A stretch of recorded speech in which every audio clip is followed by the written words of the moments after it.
let's talk about vengeance and what that means for society, for those around us, and our obsession with true crime. This is my review of Vengeance.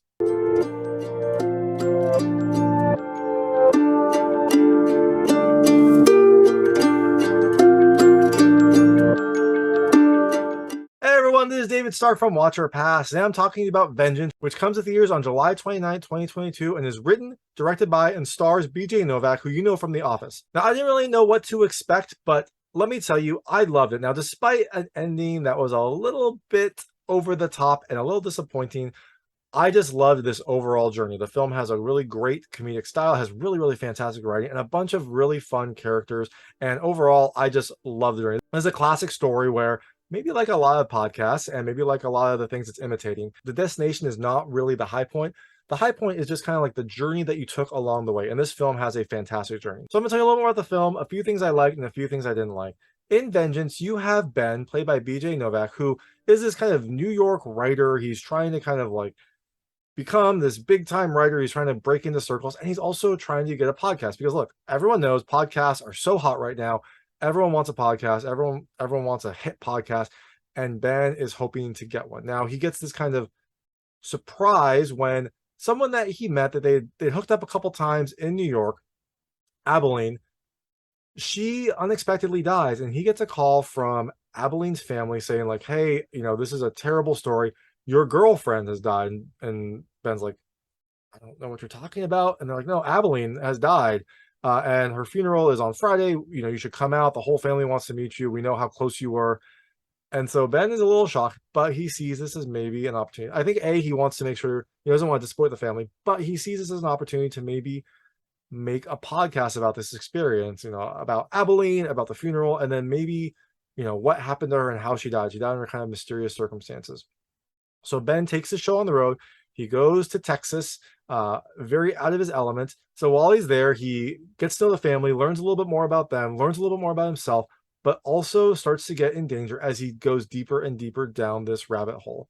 So things I liked about this movie. The first, the characters. This film has a lot of really fun out there characters. It's like kind of like a play almost. Like each character is its own crazy persona, and they kind of fit together perfectly as a family. They provide a lot of really fun encounters, a lot of really fun dialogue, and they just really form kind of the heart of this overall movie. I really love seeing Ben interacting with all these different people he meets in Texas, and there are some really, really great characters in here. I mean, they all kind of are a little over the top, but I love spending time with all of them. The second thing I loved is the writing. Look, hats off to BJ Novak for this movie because like the writing is fantastic. There's some really, really clever lines. There's some really great ways to phrase things, especially at the start when he doesn't really know much about Abilene. He's trying to kind of cover that up because this family thinks that they were super, super close. And he'll say things that kind of have dual meanings that, on the one hand can be like, oh, it's comforting, but on the other hand, it's like truthful, which always brought a smile to my face, which made me chuckle a lot. And I think overall, just the writing in this is very, very clever and very, very good.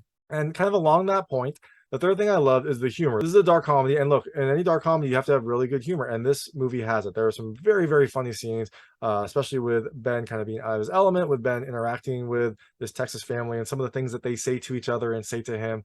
It is just a very, very clever movie, and I was laughing a lot more than I expected to, given the kind of like dark comedy nature of this, given the way the movie started, and also the fact that this is a Blumhouse movie. Like I expected this to have a little bit more of a sinister tone, and there are some sinister moments, but overall, it is just kind of a fun, heartfelt movie. And that leads me right into the fourth thing. The fourth thing I loved is the heart.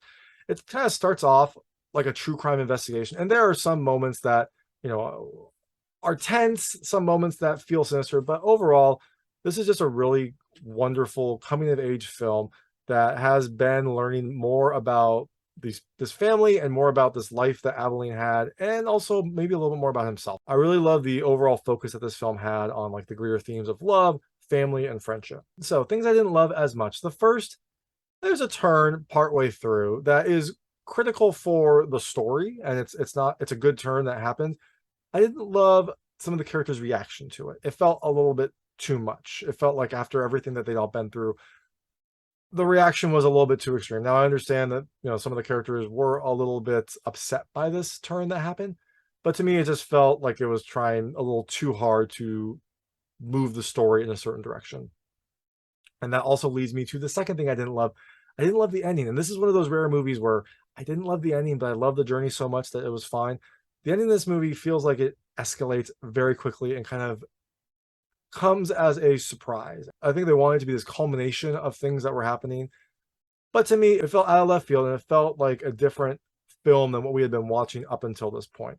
Now, look, I still enjoyed the movie. Just the ending left me a little bit disappointed for the overall story because I loved the journey to get there. Just the ending left slightly sour taste in my mouth. But look, this is a really great film, and it's amazing that BJ Novak took on all of these roles. Like, it's always difficult to write, direct, and star in a movie. Like, that is always a very difficult proposition, and hats off to BJ Novak for doing that and for making a film that I just genuinely love. So that is Vengeance. It's coming to theaters on July 29th, 2022. And thanks so much for watching. If you like this review, please like and subscribe to this channel. It helps me out a lot. Make sure all my new content goes straight to you. Thank you.